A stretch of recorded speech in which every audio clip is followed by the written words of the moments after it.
everyone, Stephen William here, and doing a special collaboration with another artist. His name is Travis, and his channel will have his artwork here. His name's Sketchy Trav, and real excited about this. It's going to be really fun. We're doing 4 words. We just chose 4 words randomly, and all of you can sketch.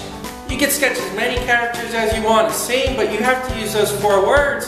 And as the result, I'm going to pick like the top 5 or 10 or whatever, and I'll feature some of those in my next video, and we'll post. I'll have links for you to post them. I'll probably make on the community a section just for those pictures to be posted, and also I'll try to include my email address. But real excited, really cool. I'm so happy about this. It's a really cool privilege to kind of branch off, meet other artists, and Travis is really, really awesome. He did Ninja Turtle drawings, and really cool. He's got this own creative, unique style that's just got a bunch of variations. Really cool. So definitely check his channel out, and anything else will be in the description below. And thanks everyone. I appreciate the support, and I'm going to try to make this a monthly thing with him, and maybe even get other artists in that we can do it. But really excited. Thank you guys. Thanks.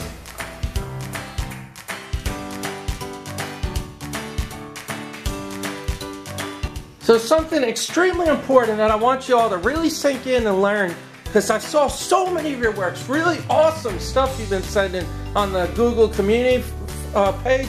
Love the stuff. But something I critique with a lot of the artists I've been seeing is stiff drawings. And you want to avoid stiffness. What I mean is, if you look here, all these very gestural poses, and they're very animated. You want to keep that in mind whenever you're doing a drawing, to avoid stiff poses, to avoid simple lines. You want it to be dynamic, and this book captures that. I highly recommend this book. Amazing, amazing artist. His name's Ryan Woodward, and there's the front cover, and I'll try to post a link for it. But I believe he worked on Osmosis Jones and a lot of animations.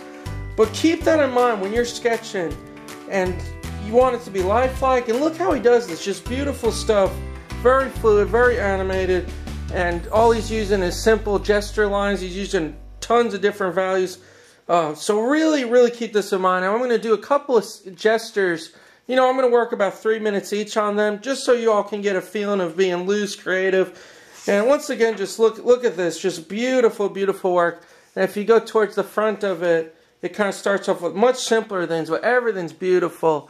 And just really keep that in mind, everyone. You really want to get used to drawing loosely, more flow, and I'm going to kind of teach you today through the episode to do that, and you'll be shocked. You'll be shocked how much you'll improve and how much more your drawings will look animated. So let's get started on this. So basically here I'm just starting off with a very simple front pose, but even with the simple front pose, notice how I'm kind of arching it, making the arm raise, and I'm doing this in Paint Tool Psi. And I chose to make the background a brownish, and it just makes it feel more comfortable. Here's another pose, almost like a warrior feel. But notice the curves. Notice the curves of the legs, the arms. Everything has a curvature. There's no straight lines. And also notice how these little shadows make a huge difference. And all I'm doing is about 3-minute gesture lines. And you know, this whole video is just to see looser drawings and see with this female sitting down how loose and flowing it is. And I'm just barely adding shadow. And you know, each one, like I said, is about 3. I'm working maybe 2 to 4 minutes on each one. And of course it's sped up. But you can see what you can do by just being very loose, using lines that are flow, and lines that flow and move, fluid. Here's another example of doing a very dynamic pose, but it's yet simple at the same time. Notice how I'm just going over with shadows and adding those shadows on the back leg there, and starting with the face. And something to notice is each drawing, I kind of start at a different part. You notice some I start with the head, like right here, I start with the middle, back. And take very important note of the arms here. Look how the arms just kind of flow. They have this line that flows out. And even a side view can be dynamic. And notice how I kind of I'm exaggerating proportions. I'm making these characters more animated by extending the legs that far, or by showing the arms. And so don't be afraid if you're not sticking 100% to true anatomy. And that's something I still have to learn as an artist is you want to learn anatomy, you want to exaggerate things, you want it to look dynamic, you want it to look animated. And definitely, if you haven't, please check out my Pinterest. There's a link there. And this was almost inspired by the Little Mermaid when she's on the rock. But notice how the arch on her stomach, one arch and then another arch where the backside is. And you want to have lots of C curves, lots of different curves. But check out Pinterest, please.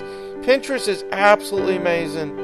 And here's another really cool pose. And here's what's fun about doing these gestures. You never know what you're going to get. And notice I made it almost like a centaur, I believe it's called. No idea I was going to do this. And I was really happy. It was just a fun thing. And just really something fun, quick, and dynamic. A very dynamic pose. And here's like a superhero pose.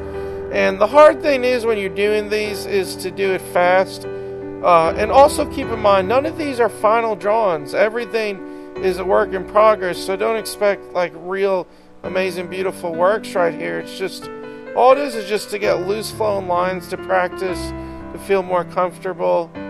It's basically just experimenting. All this is one giant experiment, where I'm just kind of getting comfortable with the drawing tablet also. Because, these are digital. But see here how I just did the legs, and notice how I did little triangles for feet. Nothing's defined. You don't have fingers here. But notice how the value, you still have a nice little gesture. And here too, and this is what I'm talking about with exaggeration. Look how exaggerated the hips are, the legs. But look how dynamic it looks. Look how interesting it looks. It makes for such a better animated pose. And that's what you got to get into the habit of keeping in mind how fluid. And that was just another example of fluid lines. And this one I spent more time than normal. I think it took 4 or 5 minutes. But look at this really awesome pose. And notice how, see the stomach line? Notice how that line curves to the left. It's not a perfect straight. And this is what I'm talking about. You want to get dynamic. You want to add value and just really have fun with what you're doing. If you're not having fun, it's not going to come out the same way. And that's a really big thing. But just take notice how, and here this turned out to be kind of a Goku, Dragon Ball Z type thing. And every time I start these, I'm never really sure where I'm going. But look how cool it just kind of, and notice those 2 points, very important. There's a pinch and on the other side a straight line. You want to get very used to that with dynamic, how you have a crease and the other line's is straight. And there's other videos on there that talk about it better. But take notice, then like little Link from Zelda series, just another quick pose, but basically to get the legs down and nothing fancy again, but everything basic. And then almost like Ganondorf, just something simple, just all this is experiment, and I had so much fun doing it. And what's amazing is once you get this down, then you want to start spending time on your drawing. Like initial sketch, then you want to spend 20 minutes, 30 minutes, and you'll be shocked at what you can get. But I really hope, please let me know if you want to see more of these. And notice the circle around the leg.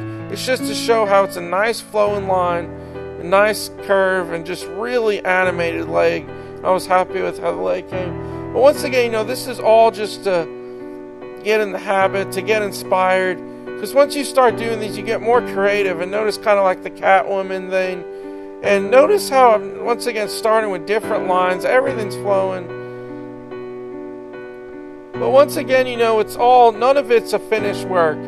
But I might do a video. Please let me know if you want to see me do a video of starting with the gesture and then like finishing it. And I can make the whole video in like 10 minutes. Let me know, because I think that would be a great example. And then, another thing. And notice how I started with the line for the belly this time. And notice how the belly's a little around. Once again, that arm shape, very fluid. And this started almost like Deadpool. And then it ended up like a Ninja Turtle. I wasn't sure where I was going. But that's the thing with gestures. You're just kind of doing them fast and flowing. And, you always have to remember what your goal is, what you want to do. But there's another one. And then this Batman. The reason I did this is to show you all that faces are even possible with gesture lines. You don't just limit it to bodies and anatomy, even doing facial features. It's just lots of fun, lots of flowing forms and things. And I really hope you like this. Please let me know if you want to see more or more book review videos. And Thanks a ton, everyone. It means a lot having your support, and I'll keep on drawing, everyone. Thank you.